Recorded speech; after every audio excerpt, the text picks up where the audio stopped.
Welcome to Series 1, Episode 2. This is an archive of live video Q&As streamed online. In this episode, live streamed on the 31st of March, I chat to Adam Roney from Calls 9. I ask Adam what are the best practices and techniques for organisations to manage their internal and external comms right in the middle of coronavirus chaos. Enjoy. Welcome to the Johnny Ross audio experience. I'm Johnny Ross, founder and digital marketing strategist of Fleek Marketing. Each podcast I'll be bringing you an expert to inspire you, to give you some great business growth takeaways, and to get you thinking about marketing and the bigger picture of how businesses can improve, adapt and grow. I look forward to sharing this with you on each podcast, so here we go.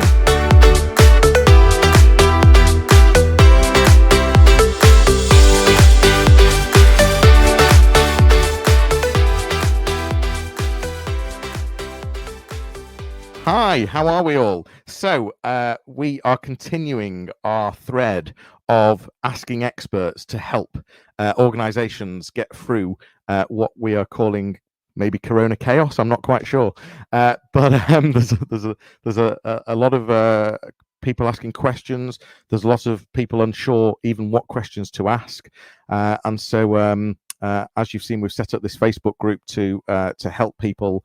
And support businesses, support organizations, support self-employed, support freelancers, all sorts of different things. And we have an expert here today.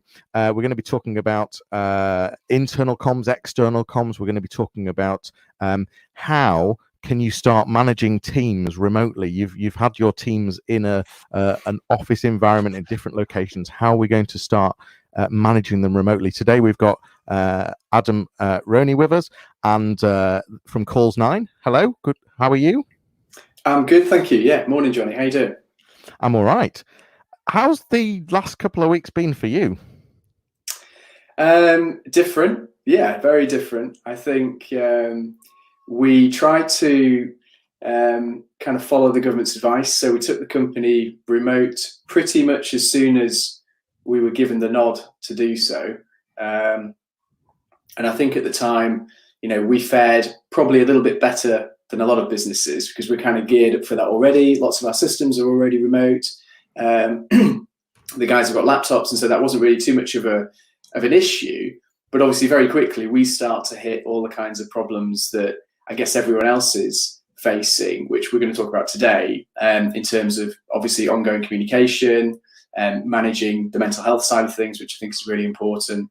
And obviously, how do you do business as usual from a remote perspective? So I think it's been a bit of a whirlwind. I feel like we've worked probably harder in the last couple of weeks than we have done in the last couple of months. And I'm talking to clients, I know that they feel the same. So I think there's an adjustment period. Hopefully everybody's getting over the hump of that. And then we can start to try and do business as usual going forward, really. Yeah, no, totally. And I should say, by the way, that we are live streaming on YouTube.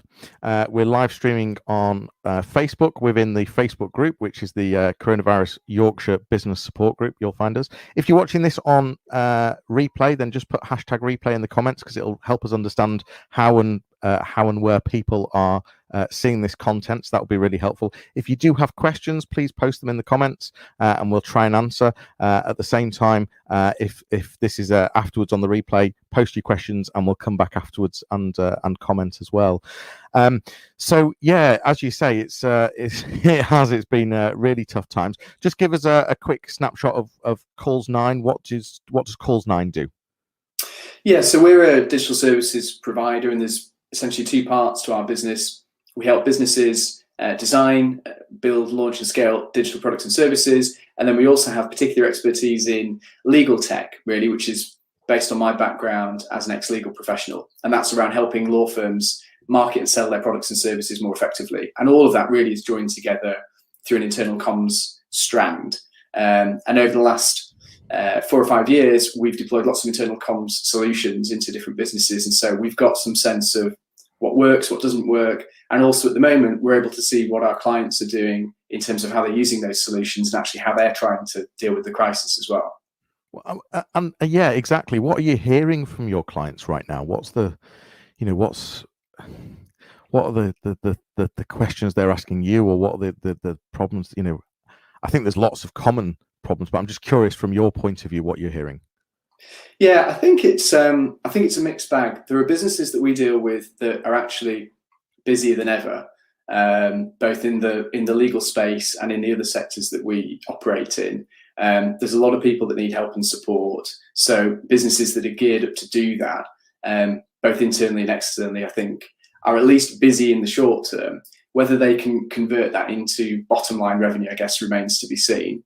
There are businesses we deal with that have experienced quite a large decline actually in their trade.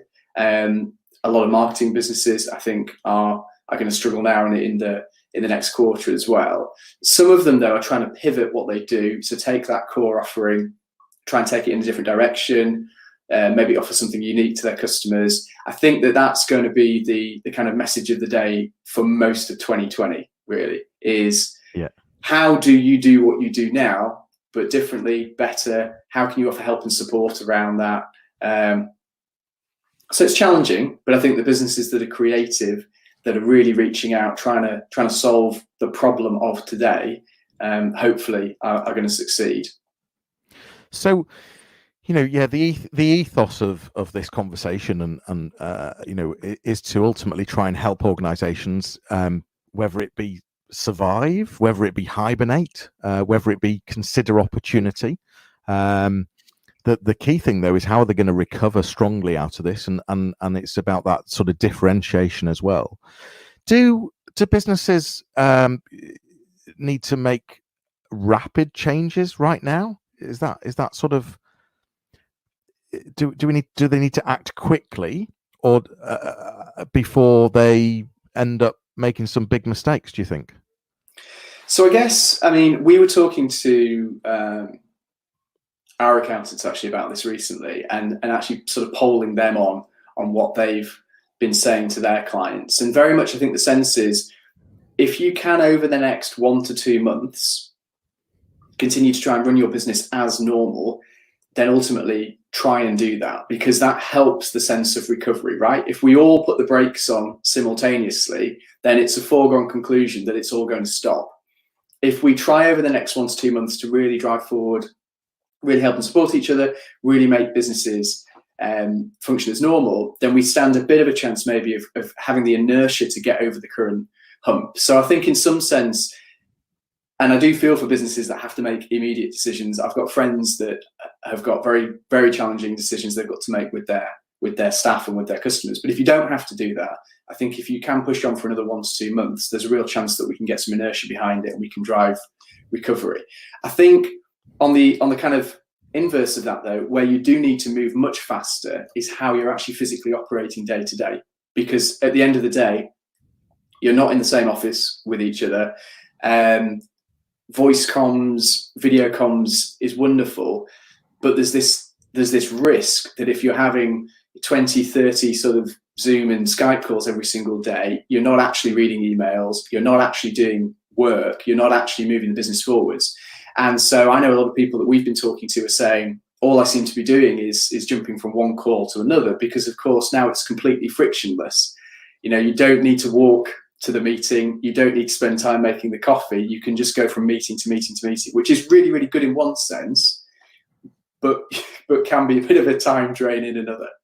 Yeah, my commute this morning only took me a couple of minutes. It was quite good. Yeah, good for you. But no, I get the point that you can end up going from one meeting to the other, and in fact, I think I find myself on days doing exactly that. So we've, if we've got teams of people, we're organizations, we've got 50 plus, 2,000 plus, who knows. We've gone from working in offices, maybe even open plan offices or different offices around the building, different locations, but we're able to go to our colleague, just shout across the room, or go to our colleague and look behind their shoulder, and and all of that's suddenly gone. And managers probably have not experienced managing teams remotely, or certainly some of the more traditional organizations. I'm guessing that that employees are feeling quite anxious as well, and probably don't know what's expected of them. How do we suddenly go from teams that are in the same location to suddenly managing these remotely? What are the things that we need to be thinking about and doing differently? I think one thing that's really important is making sure that people have structure to their day. And this goes for everybody. I mean, this isn't a kind of seniority thing. I think that, we've gone from, I turn up in the morning and I've probably got a routine and I bump into so-and-so and I make my coffee and then I sit down and we have this meeting to, I'm at my computer and it's very much, I'm kind of the master of my own destiny. And I think routine's really important. So every single morning we are doing a team stand-up. It's a video dial-in, and that's one of the most important touch points for the day. Is everybody's making eye contact, everybody's talking. They're talking about what they're doing for that day, and on a Monday we talk about what we're going to try and do for the whole week. And obviously, from a development perspective, we call this kind of agile working, agile methodology. But really, it's just about staying in touch, making sure everybody feels connected and understands what they need to achieve that week. Then, in terms of when the day's running, we've been experimenting with different things. So one of the obvious things that you lose not being in an office is the background noise, the background chatter. So we've actually been using Discord, which is a gaming communication app, which you can leave running in the background and everybody's on it. And it kind of gives you a sense of a little bit of background noise in the office if you want to feel that sense of connection to people. Equally, you can turn it off when you're going to jump on calls. But we've been playing around with that as a concept. And then in terms of how you actually get your work done, I mean, again, I think we're quite fortunate because a lot of our work is quite structured. So we have project management tools that help us understand what we're supposed to be doing and if we've achieved those things or not. But for a lot of people in perhaps less structured environments, I think it can feel a bit too open-ended. So I think the key for everything for me is structure, because that's ultimately going to drive accountability. It's going to help drive the business. And I also think it really helps from a mental health perspective as well. You don't have that chasm of the day ahead of you. Actually, there's lots of really good positive things to be engaging with, and you've got tools that you can use with your team to make sure everybody's joined up. And whilst there's I totally agree. I think structure is so important. Whilst we've got structure in place, do we also have to consider really understanding each individual and actually allowing flexibility as well? So we've got employees that are at home working, who may have families, who may have children around the house. I don't know if any of you heard the first minute of this. I had a 3-year-old outside my door crying. It's just the reality that we're in. There's not a lot we can do about it, and it's about understanding that that there's got to be flexibility. And is that fair to say? Is that we've got to understand that and allow people not to have to do 9 till 5 type of thing? Yeah, I mean, the interesting thing is I think we're supposed to be doing it in a non-corona environment, right? So I think that one of the positives about corona is it kind of reminds you of the things that you're meant to be live to, that you're supposed to be focused on. And I actually personally really love that. I love the fact that business is becoming more personal. You're time warping into people's living rooms and kitchen tables when you're having these types of conversations, and you're getting a much more personal interaction. I think that's great. And I've been on calls where kids have been on the call with us, right? Because that's the only way that somebody can construct their life. So I completely agree. And I do actually think that at the end of this, there could be some really positive things that come out of it in terms of more flexible working, everybody feeling more personally connected.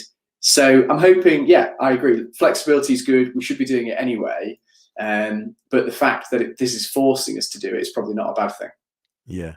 So just to remind you, you can ask questions, you can comment. It'd be great to hear from you.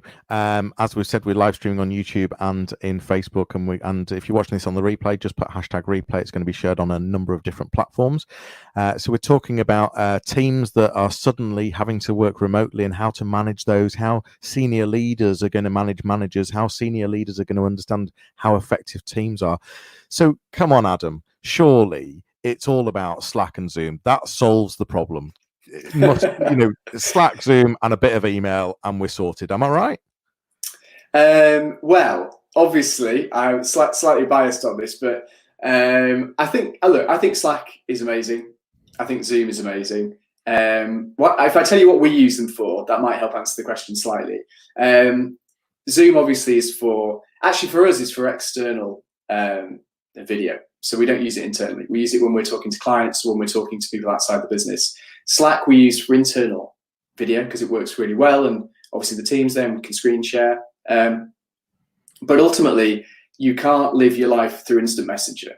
And I don't know if anyone else's WhatsApp is like mine at the moment, but it's just overwhelming. I mean, it's hundreds of messages every day, and you can't, you pick up your phone, 100 number of messages. You've got to go back through all of them to understand the context. There could be some really good information in there somewhere. You don't necessarily know where it is. So I think those tools are great for periodic and for real-time messaging, which is what they are, but I don't think they're very good for structured communication, for transferring knowledge, for communicating bigger principles. I think that still needs to be done in knowledge management systems. I think there's still a role for those systems to play as long as they can interact with and connect with this other ecosystem of communications tools. But I think what we need to be really careful about is making sure we don't move from a situation where we're translating all of the stuff that would have happened in the office, all of the verbal comms, into thousands of instant messages and forgetting that actually that's not an effective way of transferring complex knowledge and information. We wouldn't do it in an office environment, and we shouldn't really be doing it at home either. So yeah, because the automatic thing to think is we'll do Zoom calls to get the office together and to discuss and just to tell people urgent messages and all sorts of different things. But what I think, correct me if I'm wrong, what I think people are finding is that all of a sudden these Zoom calls are turning into all sorts of different natter and chatter and going off in different directions, and the effectivity of that is just going right down the pan. Is that fair to say? I think it is. I think it's too easy to context switch when you're having a sort of free flow conversation. And context switching is the most mentally expensive thing that you can do as a human. It's as simple as that. You need to focus on tasks, focus on knowledge information, apply yourself to it, and then move on to the next thing. And I think you're totally right. I think all hands meetings are good if they're time limited. And our project manager, Mark, is very strict on, look, ideally it's 15 minutes. I'll give you 30 minutes max, but no longer, because then we need to break out and we need to get on with the day job. Yeah, no, totally. And so you've got something urgent you need to tell your employees, or you've got a new policy. I mean, things are changing. We've got people working from home and we've got lots of different teams. We need to get messages out. Is email the answer? Well, I think email is a really, really good aggregator in the same way that, a lot of people consume their news through news aggregators. So it could be the Apple News app or something similar on Android. So this idea of bringing together multiple sources of information in a summary that's easy to get to, that's a format you understand, I think makes lots of sense. So I think email summaries that collate information are great. Again, emailing out 50 copies of the policy, whatever it might be, to people is really old school and is not going to work, and people are just going to switch off from it because now they've got the WhatsApp messages, the missed Zoom notifications, and the emails to read. So it's tricky. So I think it's about bundling things together, being intelligent about it, saying, what do you need to focus on today? What do you need to focus on this week? Here are the changes that are relevant to you as an individual, for your job role, for your for the project you're working on. I'm really trying to reduce email comms, but it is a great aggregator. Because the problem we have with that is compliance, and you've sent the policy out, but you could, I guess, turn on a read receipt, but you've no idea if they've actually read it, and you've no idea if they've actually agreed to it, and so that then causes problems. Not even if it's just a policy, but even if it's just a key message or a whatever it might be. I guess I can see how email wouldn't play its part. Well, you obviously have a knowledge base. It's like a portal type. I'm not sure if you use that word. I'll let you describe it. In fact, go for it. Yeah, we have a knowledge management system, and people call it different things. They might call it a portal, an extranet, an intranet, an internal comms tool. But the essence of it is, it's key knowledge and information that you're communicating to people that you need to have a sense if they've engaged with, if they've read, and ultimately an automatic bulletin system that tells them when that content changes. And that's kind of the feedback loop in most organizations. Most internal comms focuses on those 3 components. And so we built this system a number of years ago to fulfill those needs, really. Yeah, and just to be clear, this isn't a sales tool. We're not trying to sell this. This is the way of thinking, the framework. Adam's got lots of competitors that you could go to. Although obviously, you should go to Adam. But no, this is around the framework and around the thinking about it and actually the reality. Because I think the instinct is right. Turn on the instant message. Turn on the video. Turn on email. I think they play a part. I think what I'm finding, and just going off on a different tangent for a moment, with regard to mental health and with regard to anxiety and the feeling of loneliness and only being able to communicate with family and children, which I think is so important, don't get me wrong, but from a business point of view, your family and children don't really want to hear it all either. And so yeah. I think video does play an important part, but I think it's about using it effectively and for a short period of time in an infrequent way. Does that sound? It's about the mix, isn't it? Is that right? I think it is, yeah. And I think the mental health side of things is really important.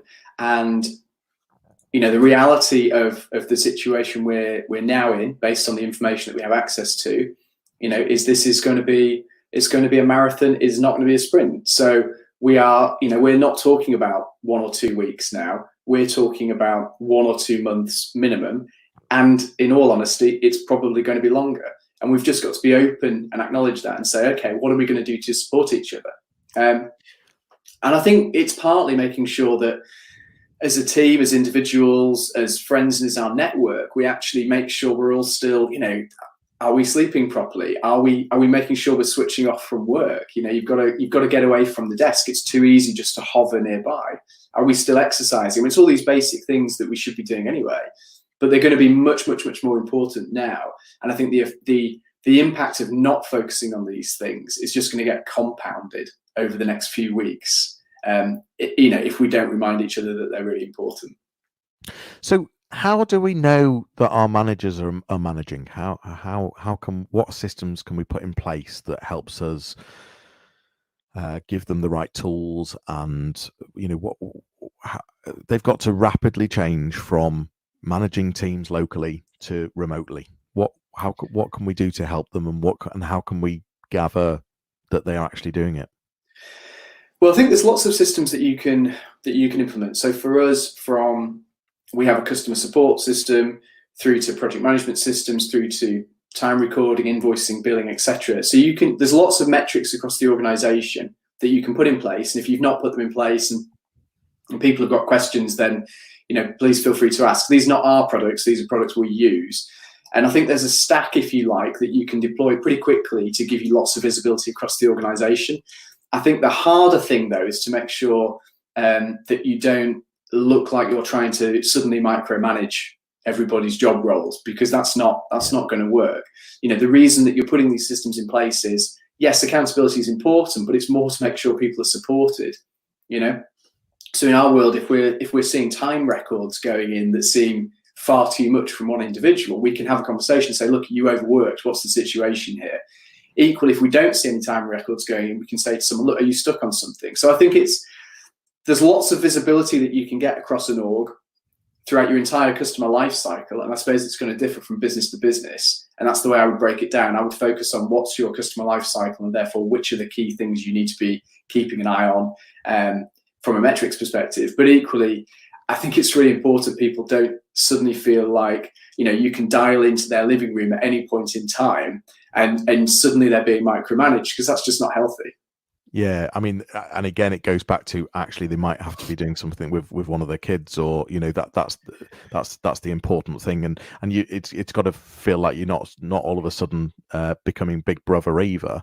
But actually, one of the points that you made earlier, that I firmly believe that a huge amount of positives will come out of this. Of course, there's some tragedies and some terrible situations that are also going to come out of this, but I think that the positives will be big, and I think the changing the way we work, changing the way we think, and sort of what you've insinuated really is that some of these things we should have been implemented years ago in our businesses. For example, things like project management systems, time tracking, different ways of communicating.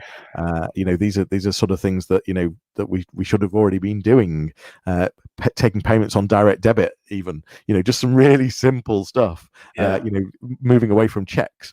Where some businesses still are, and so it's there's some really key things. So and how do we solve that compliance issue? So that's around using a system.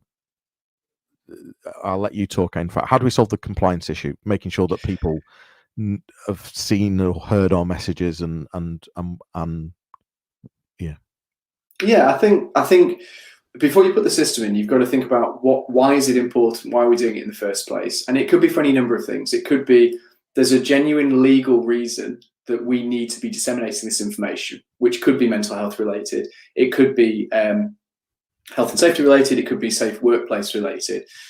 But then on top of that, you've got the structural stuff that's important for that organization. How are we going to change the way we deal with customers during this crisis? What's our staff rotation period? How are we dealing with out-of-hours queries? So there's a whole sort of gamut of customer service issues that need to be thought about, and it's important that everybody's completely joined up. So I think that you've got to have systems where you can easily disseminate that information, and where people can very quickly tell you that they have read, that they have understood it. But even more importantly, if they have read it, if they've got questions, they can raise those questions, and you can see it all be collated centrally, and then you can do something about it. Again, if you imagine trying to communicate one-to-one with any more than, say, 10 people, that's just going to become an unbelievably time consuming task, really, and probably unworkable. With everyone's sort of enthusiasm, if you like, and energy for working at home at the moment, that might be hiding this concept of marathon, not sprint, which is coming down the line. I'm almost saying prepare for it now. Prepare for the idea that the new norm is you may not be face-to-face with your colleagues for quite a long time. And so this isn't just about what you can sustain over a 2-week period. It's what you can sustain over 2 months, 4 months, or possibly even longer. Yeah, and just to remind people, you can comment. I will share comments if you've got questions, just to give you an idea. Someone spelled my name wrong, but hello, good morning. If you Facebook doesn't allow you to see the name and the picture unless you click a link, but I won't go into detail of that now. If you want to show your name or company, just put it in the Facebook link. Put it in the comment. So I can show comments. But just going back, one of the things that we've not really gone into depth about is answers to internal questions. So whether that be processes, whether it be how do we do this? You could have shouted across the office and said, Alison, how do you just remind me how you do that. So again, there's a big thing about businesses should already have had processes documented. So there's that first step of, have you even got your processes documented? Again, what's the positive that comes out here? Businesses need to start documenting things, I guess. Yeah. But what you're then also talking about is where those documents are and how to get them. So just talk to us about that whole knowledge part of things. So we've focused on the communication side and how to get important stuff out, how to get key messages out. But actually, how do we work effectively, and what tools do you need to give managers? What tools do you need to give employees to help them work effectively? So I kind of feel like the key theme, if you like, to what you've just described is what I call discoverability. So one of the major problems that all organizations face, and this is almost irrespective of size really, is that employees can't find the right information. So the number of times you talk to somebody and they go, I know it's on the intranet somewhere, I just don't know where, and I can't be bothered to find it, or I don't know how to find it. So instead, I'm going to go and take the old version from 6 months ago that I know somebody sent me via email. And that's just playing out day in, day out across organizations all over the world. And it does cause a major problem because it breaks that critical information flow. It means that there could be multiple sources of truth. And ultimately, people don't necessarily know how to carry out the specific function or specific policy to the best of their ability. So the clients that we work with who really seem to nail this are the ones that work out the map of the organization, say, okay, these are the key functions that we're carrying out across customers, across finance, across support. This is how the role breaks down inside of that. And instead of burying information in Word documents or PDFs, they surface it all effectively in a web format, very much like a web page, which is searchable. And then they attach a system to it that makes all of that content easy to find. So it's a bit like Google inside your organization, if you like. And I think enterprise discoverability, and again, for SMEs, it's the same challenge, SME information discoverability. When you nail that, you become so much more effective and efficient. You reduce the sort of questions that get sent across instant messenger. You reduce duplication of documents that are out of date, and you really make people feel, more capable, more able to do their job. So I think that's the key to it all. If whatever is important to your organization can't be found, then people can't read it and they can't carry out the roles and the actions inside those documents. And where do tools like Dropbox and Google Drive fit into this? Is the answer not just have Google Drive? Yeah, so we use Google Drive. We also use Dropbox.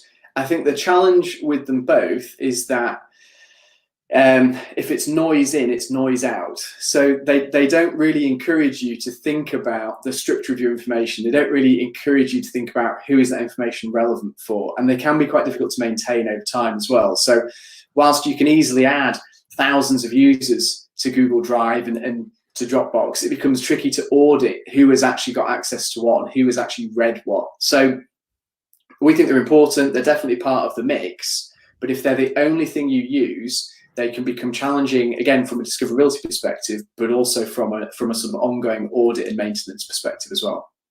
So what you're sort of describing in a way is that you have one central thing that holds everything, or certainly links everything up. It's the center of the ecosphere, is the word I think you used, and it's then about understanding how you can use different tools around that to bring in different things, and actually just thinking of Zoom or whatever, one of the problems that managers have got is how they're going to surprise and entertain and keep that team ethos. They might have had dress down Friday. Well, they can't do that anymore.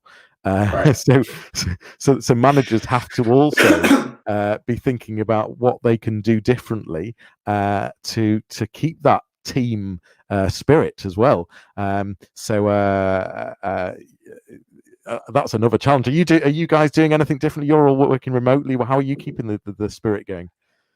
Yeah, so I think everyone at the moment is trying to do things like team lunches. Although it can be a little bit strange, because what you realize on Zoom is that you can actually zoom in on people eating in a way that you've never seen before. And I'm not sure that's a positive. So I don't know if we're going to keep doing that.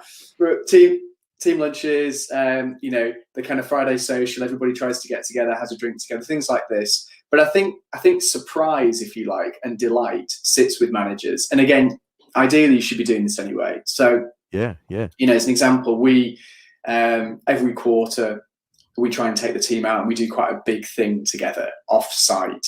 How are you going to recreate that remotely? Not really sure at the moment. So if anyone's got suggestions, please let us know. But that's the type of stuff that people are going to miss over time. It's not the lunches necessarily and the drinks. It's how are we building relationships and how are we having shared experiences? And to be completely honest with you, Zoom's not going to do it. Slack's not going to do it. We were actually talking about, is this where you start looking at augmented reality and virtual reality to try and create more shared experiences? One of our team members, actually, her family and her friends are predominantly overseas. So she's actually playing The Sims and sharing experiences with them that way in a game. So I think, find something that works for you, but it's going to be a lot of experimentation. I think it's going to change as the weeks go by. But the key is we've got to find a way to continue building relationships and having shared experiences. Yeah. One of the things that, interestingly about, how business is right now and what you should or shouldn't be doing. We were talking the other day, correct me if I'm wrong, but you started recruiting before Corona came along. And you're continuing, if anything, that message that you're recruiting. Yeah. is that what's the thought behind there? Do you think there's opportunity right now? Do you think so we started recruiting I guess probably about 6 weeks before the corona sort of situation at least arrived in the UK, and that's really for two reasons. One, we're quite busy as a company, so we've got lots of ongoing client projects that we are seeing through to completion, and there's more requirements, more working off the back of that, which is great. But also we're looking for continued growth and business continuity, really. So it's really, really difficult right now, and I don't want to in any way understate that. However, I think that we must remain positive. We must remain forward-looking. We must continue to find ways when the time is right to trade with each other, to do business with each other. And I really, really believe that, you know, we will come out the other side of this thing. And I think as a whole, you know, business has the ability to keep moving throughout it. Notwithstanding, I understand there are businesses and there are sectors that are, you know, going through really awful times right now. And we've just got to try and help each other. We've got to come together as a business community. We've got to come together as a social community. But I'm absolutely determined that, you know, that we must and that we will get through it. Great. Your way of helping, you are giving your solutions out free of charge. Let us hear more about this. Yeah, so we've waited a few weeks to sort of see what the lay of the land's going to be in terms of how long does this look like this will run for. And it does now feel like we're looking at a minimum of 3 months.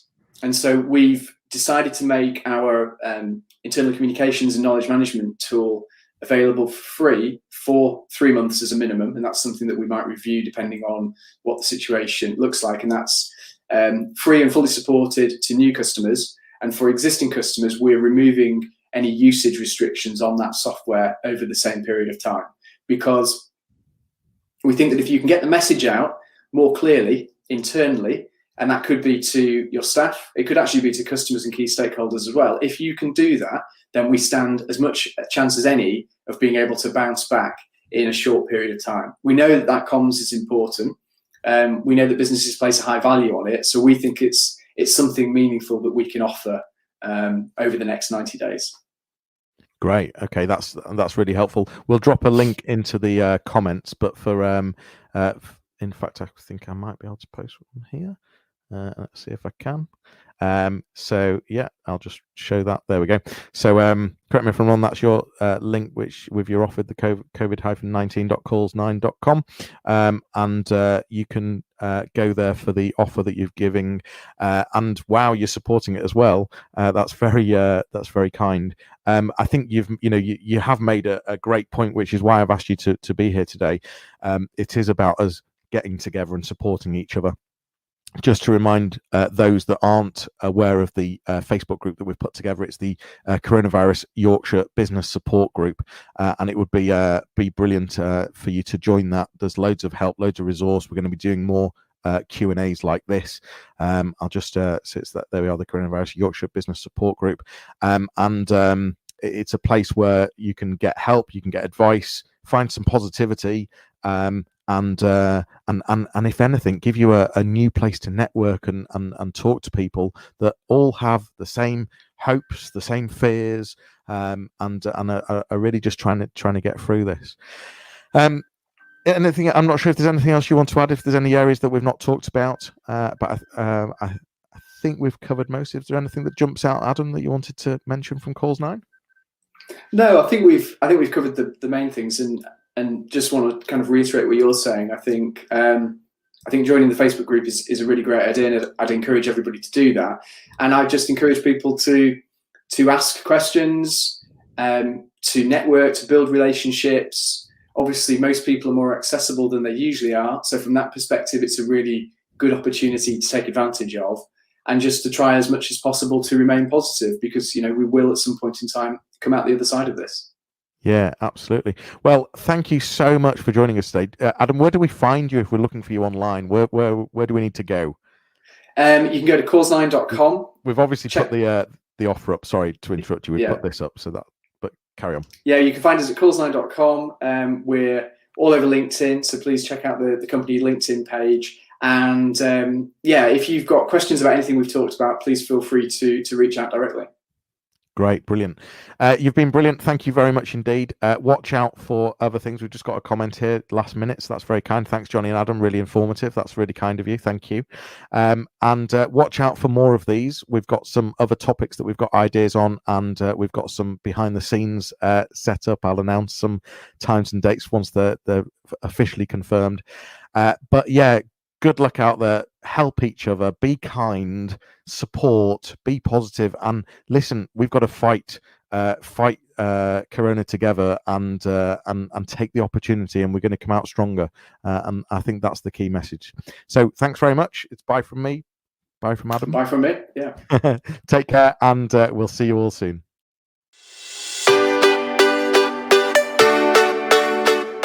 You've been listening to the Johnny Ross audio experience. Thanks so much for joining me. If you want to continue the conversation, head over to my website, fleek.marketing, or find me on LinkedIn. That's all for today. Please subscribe wherever you listen to podcasts, tag me in your social media posts, and please leave me a review on iTunes. It will make a huge difference for me. I will see you soon.